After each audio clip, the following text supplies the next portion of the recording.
Hi, I'm Kelly Cervantes, and this is Seizing Life, a bi-weekly podcast produced by CURE Epilepsy.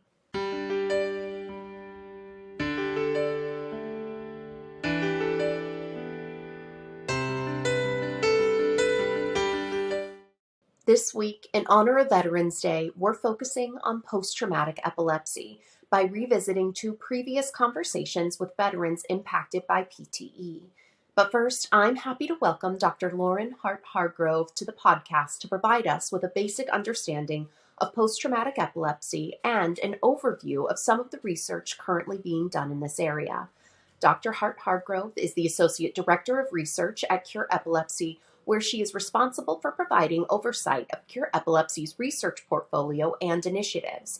She also acts as the project manager of the CURE Epilepsy Post-Traumatic Epilepsy Initiative, a team science program created with the help of a $10 million grant from the Department of Defense. Lauren, thank you so much for joining us today. I'm super excited to share with everyone this major project the CURE has been working on for years now. But I think it's important that we start off with sort of basic definitions of some words because, as you know, science loves to use acronyms, and as they should, because no one should have to use words like electroencephalogram on the regular. So to help our listeners out, can you tell us what exactly is TBI and PTE?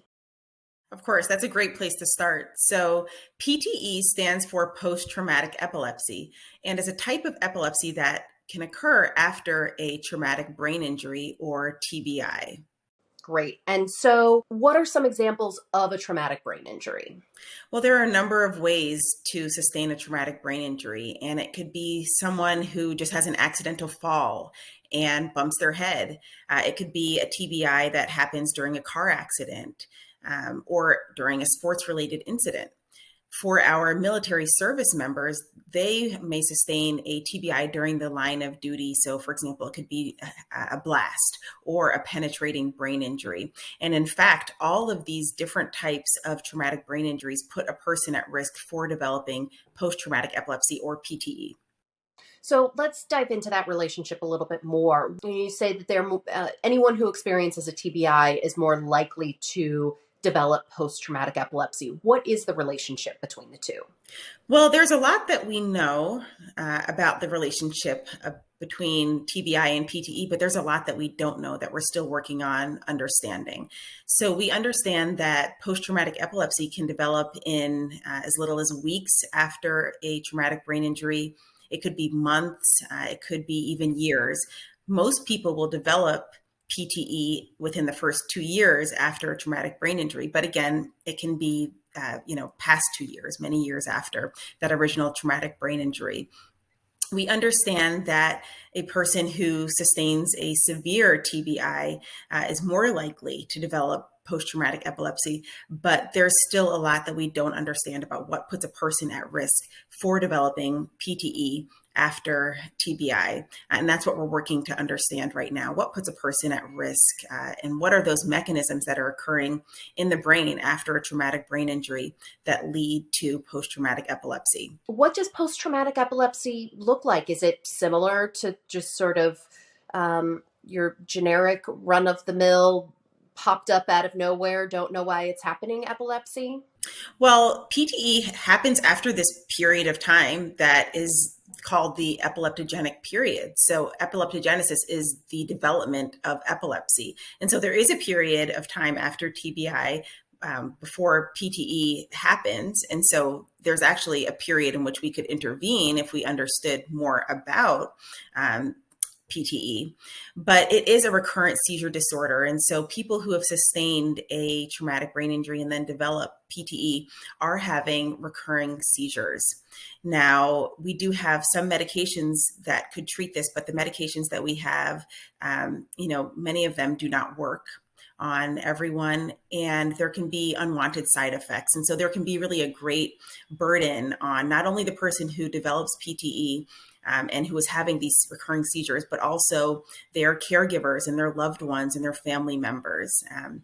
And so, it could be things that occur, such as cognitive decline or comorbidities like depression, can be associated with PTE. And so, it really can have a profound impact on the lives of those who have sustained a TBI and developed PTE. So it's a lot more than just unwanted seizures. There is a greater impact on someone who is potentially in therapies and recovering and just trying to get back and make progress after that TBI. So CURE Epilepsy has partnered with the Department of Defense on a rather large research project, which is super exciting. And you sort of touched on it before, but can you explain a little more in depth why the DoD is so interested in post-traumatic epilepsy? Right. So, people who serve in the military may be more exposed to having a traumatic brain injury just because of the nature of the work. In fact, from 2000 to 2020, over 400,000 active service members sustained a traumatic brain injury. And so that's a huge population who is then at risk for developing PTE. Now, even though we know that they may be at risk, we can't identify who will develop PTE. And so this is a really big unmet need that was identified by the Department of Defense. By and large, if a person has a diagnosis of epilepsy, they are unable to serve actively within the military. And so beyond that personal burden that we just talked about, the recurring seizures, the potential comorbidities, these individuals also are not able to serve any longer in the military. And so this need was identified to be able to identify who is at risk for PTE following a traumatic brain injury, what's happening in the brain after a TBI that leads to PTE. And if we can understand that, we can develop a way to prevent the development of PTE altogether. Oh, love, love, love the sound of that. How does this relationship between CURE Epilepsy and the DoD work? How is this grant set up? Yeah, so this is a partnership.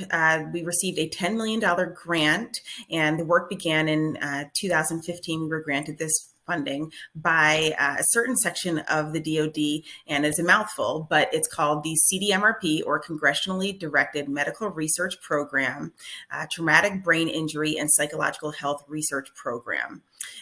Yes. It's a lot to say, but we have this partnership now that was intended to develop this team science approach to studying post-traumatic epilepsy, and that is CURE Epilepsy's Post-Traumatic Epilepsy Initiative. Okay, talk to us about team science, because I know this is something that CURE Epilepsy is very passionate about and something we've done before. That's right. So CURE Epilepsy really brought this concept of team science to the field of epilepsy with its infantile spasms initiative. And that was a team science approach to studying infantile spasms. So building on the success of that initiative, we are now using team science to study post-traumatic epilepsy.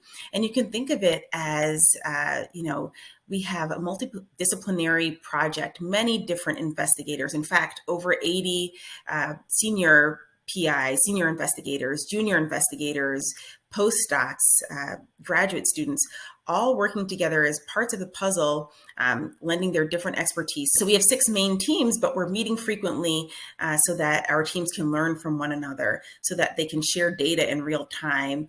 And what we've heard from the feedback of our investigators working on the PTE initiative is that it's just so great to have this wide variety and this huge number of scientists coming together to, understand this problem and to tackle PTE. And, we have also a panel of advisors that helps to guide us. And so this is really quite bigger than the normal way that science is conducted. Can you give us a broad overview of some of the specific aspects that are being studied in this PTE initiative? Yes. So again, we have 6 teams, really teams of teams that are working on this. And we have several investigators that are researching better ways to study post-traumatic epilepsy in a laboratory setting. So they're developing what's called an animal model, something that can mimic PTE in a human, but in an animal. And we need this so that we can be able to understand better what are those mechanisms that are occurring in the brain after a traumatic brain injury that lead to PTE. We also have several investigators that are looking at clinical populations, so humans who have been affected by traumatic brain injury and are at risk for developing PTE. And the goal of those projects is really to follow these individuals, understand who is at risk, who develops PTE, what puts them at risk. Is it something in the person's genetics that we can say, well, that puts them at greater risk? Or maybe there's something that we can measure in the person's blood, like a protein, that would give an indication that that person is at greater risk. What we're trying to do really is develop what's called a biomarkers. So something that we can measure in a person who has had a traumatic brain injury that would let us know that that person is at risk for developing post-traumatic epilepsy.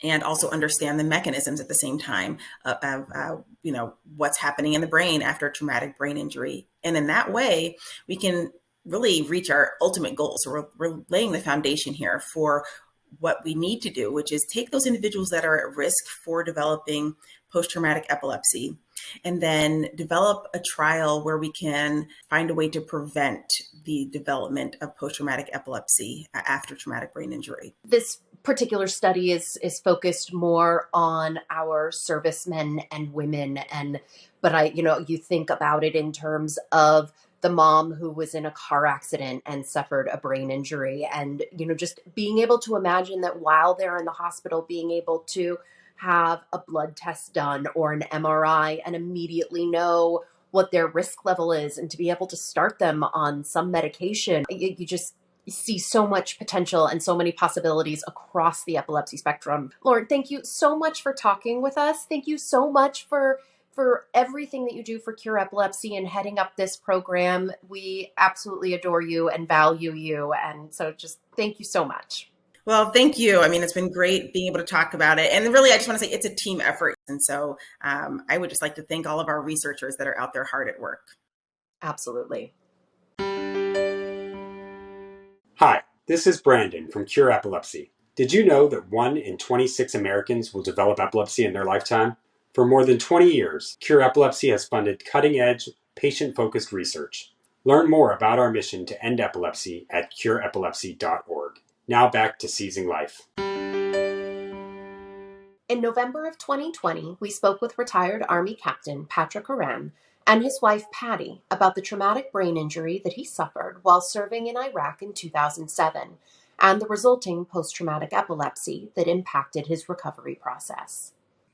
I'd been in the Army for almost 10 years, and in 2007, that's when I'd been in Iraq for a year, and then one night we were going at night to do a recon across the street. I guess I'm not sure why, but I got two Iraqis shot at us, and I got a shot right through my my night vision that I was wearing, and so it exploded. And then from there, it all just went into my helmet. My helmet, yeah, or my brain also. And there's a small flap in the helmet, so the bullet actually snuck inside the helmet. And I passed out. I don't remember any of that. There's about 2 months, but one of my soldiers, he was trying to call me on the radio, and then he ran back upstairs, and two of my soldiers had come over to see what I was doing, and my soldier, he took off my helmet and just saw that like half of my brain was just gone. It was like destroyed. So yeah, they couldn't tell where the injury was, so they took off the helmet, which probably wasn't the best idea, and half his skull came off with it. Yeah, so it was incredible.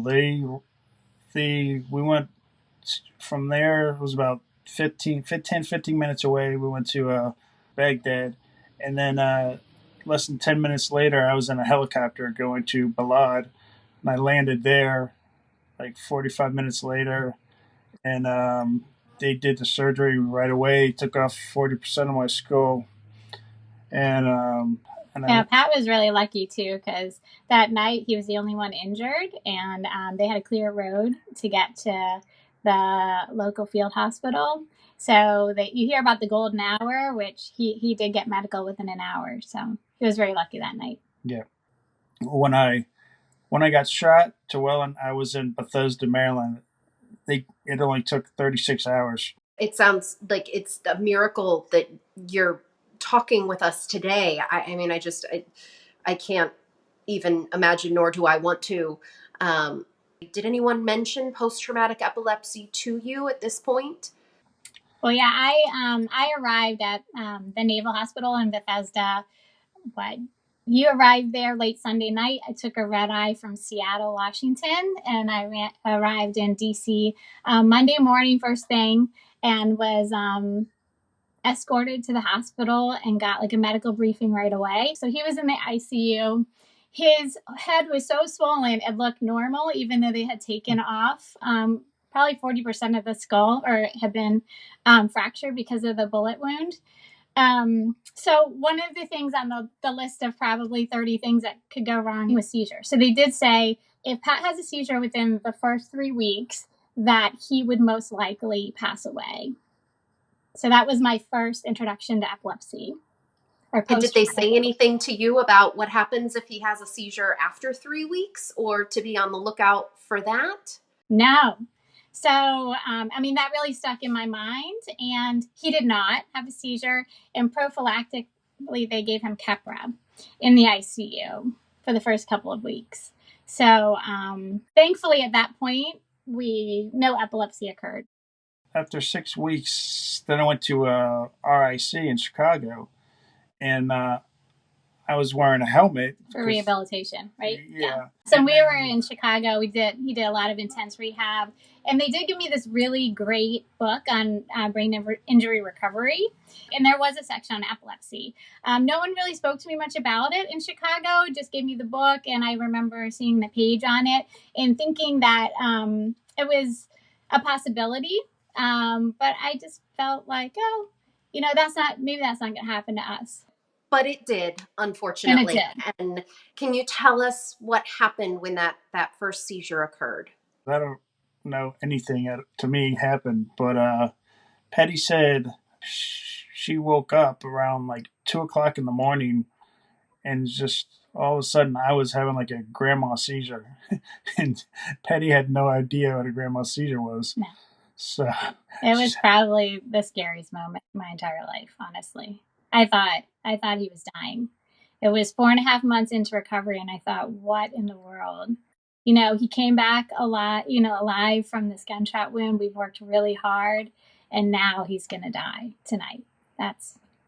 So she ran outside, or not, in the other room, looked for a nurse, and it took a couple minutes to find a nurse. And then the nurse went with Patty to my room, and the nurse was like, "Oh, he'll be okay. He'll be okay. He'll stop. Just having a seizure." Yeah, she identified it as kind of normal for the brain injury that he had, but it was a full body, very violent, convulsive seizure. But at least, like, when it did surface, he was in bed. We were in a hospital. We could get medical quickly. It was pretty amazing that night, too, because it stopped and the nurse went away. And then 10 minutes later, it started again. So it was this rolling seizure situation, which was extremely dangerous. They called the paramedics from Northwestern, throw him on a gurney. We're running at like 2 a.m. through all these hallways, because there's like these secret passageways from RIC to Northwestern. So they had to get him on a Dilantin drip like as soon as possible, because it could cause more brain damage. So it was an exciting evening, to say the least. But he did okay. But all the rehab that we'd worked on for months was just gone in like a blink. Yeah, that was going to be my very next question, is just how did the appearance of seizures impact Pat's recovery? It was hard. I mean, most of his seizures were in the first couple of years, and that's when we were working the hardest and the brain was putting itself back together. He was making the most gains, but then we'd get these like horrible grand mals, and we were doing all sorts of different medication regimens trying to figure this out. So it really got in the way of recovery. And it was very deflating, many times. In July of 2020, we spoke with former Marine Alec Beauseigneur-Jimenez and his mother Katie about the military training injury that he incurred in 2015 and his long journey to a diagnosis of post-traumatic epilepsy nearly 2 years after the initial injury. My whole life, I always have been interested in the military, and so I joined the Marine Corps infantry. And in the infantry, they have sections. You have a rifleman, assaultman, and machine gunner. I went the mortarman, and essentially it is just a tube that shoots a rocket up and down. And on that day, we were out on a training accident, and we just had a bad round. So as a mortarman, you load around in the tube, you drop it, and you duck your head below the muzzle so you get away from any explosives that happen above the muzzle. Unfortunately, I sat the round in the tube, and I was waiting for the command to fire, but it prematurely went off. It cooked off in the tube is what we call it, and the only way for the pressure to release is up at the top.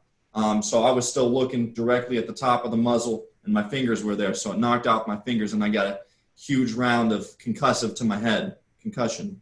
I just remember everybody, scattering, looking confused, don't know what was happening. I got the corpsman down. He threw a tourniquet on me pretty quickly, but we had to get everybody, an evac up to our site. And then once the evac brought me back to the main camp that we established, I had to hop on a helicopter over to the Kaneohe Bay where Tripler, the Army base, the medical base was. And I just remember, being confused, scattered around, not sure really what was going on. I remember looking down at my hand and just seeing red, so I thought the whole hand got knocked off. Thank God it's just a couple of my digits shortened a little bit.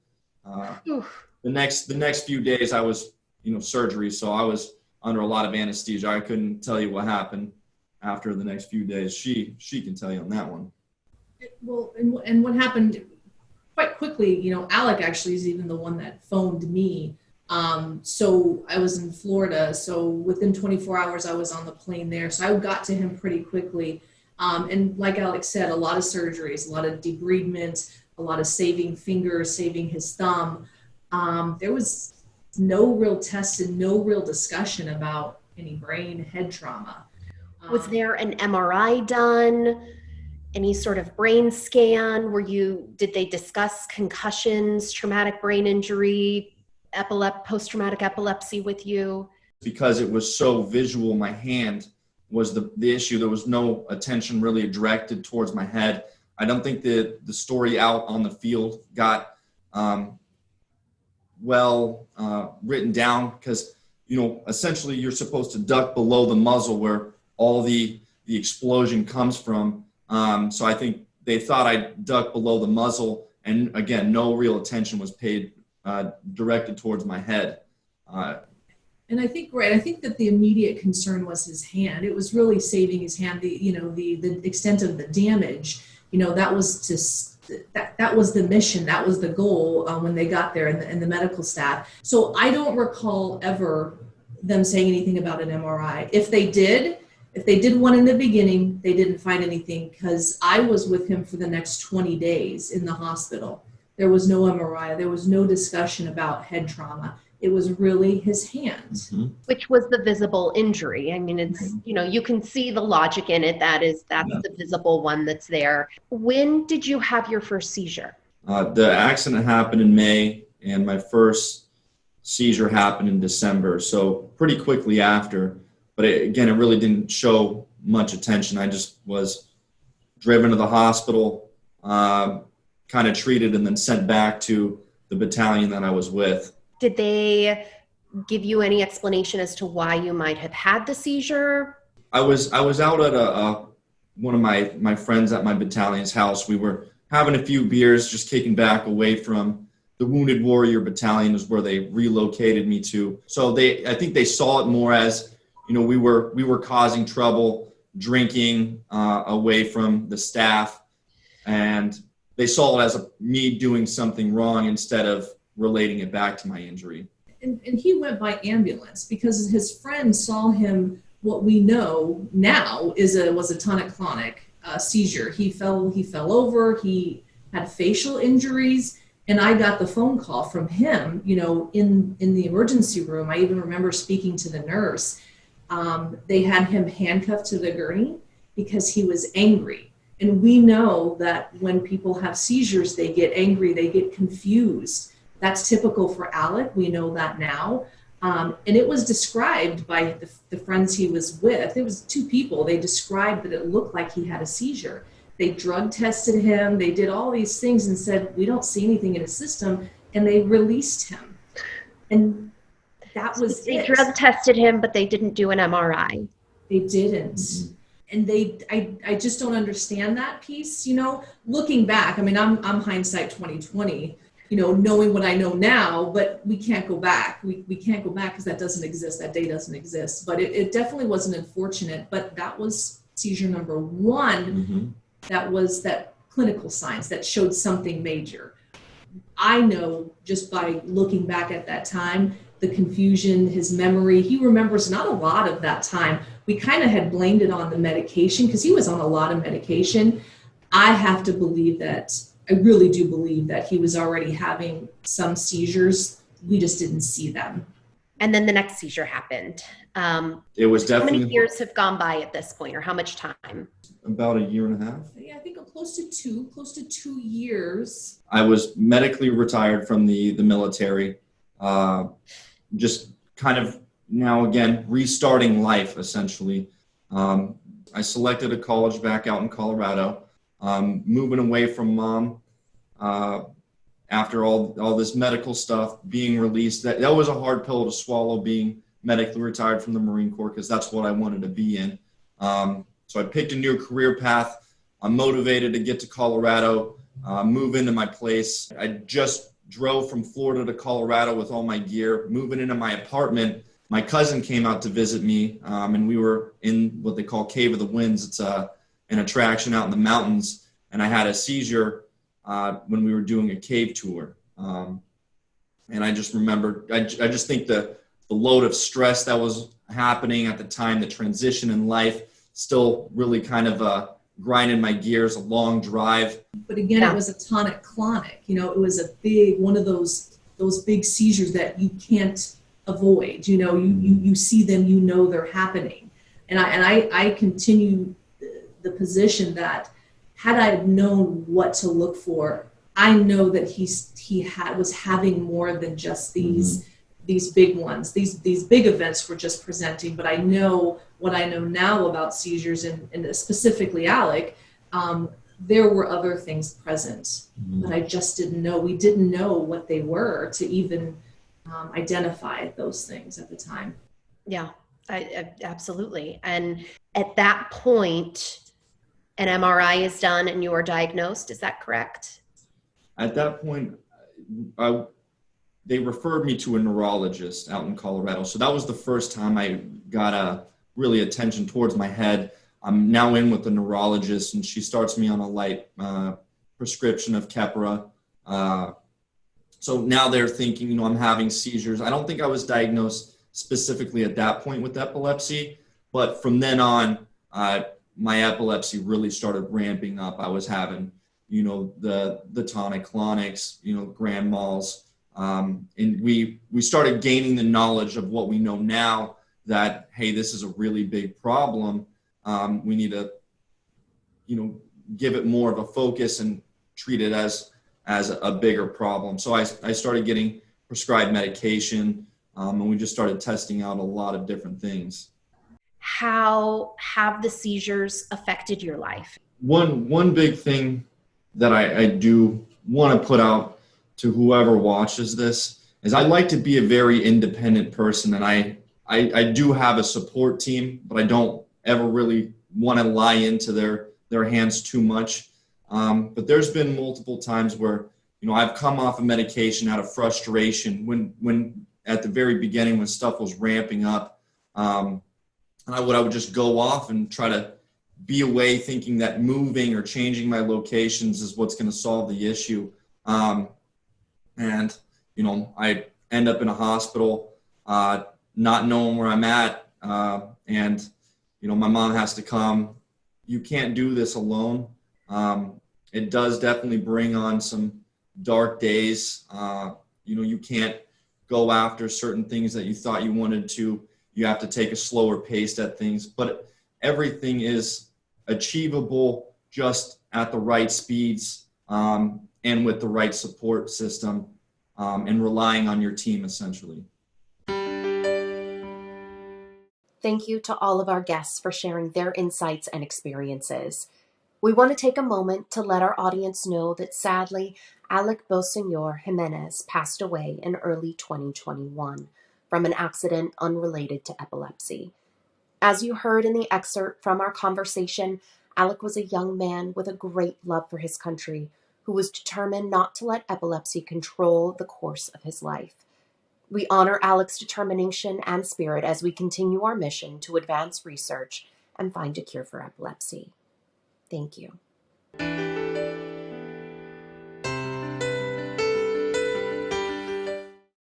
The opinions expressed in this podcast do not necessarily reflect the views of Cure Epilepsy. The information contained herein is provided for general information only and does not offer medical advice or recommendations. Individuals should not rely on this information as a substitute for consultations with qualified healthcare professionals who are familiar with individual medical conditions and needs. Cure Epilepsy strongly recommends that care and treatment decisions related to epilepsy and any other medical conditions be made in consultation with the patient's physician or other qualified healthcare professionals who are familiar with the individual's specific health situation.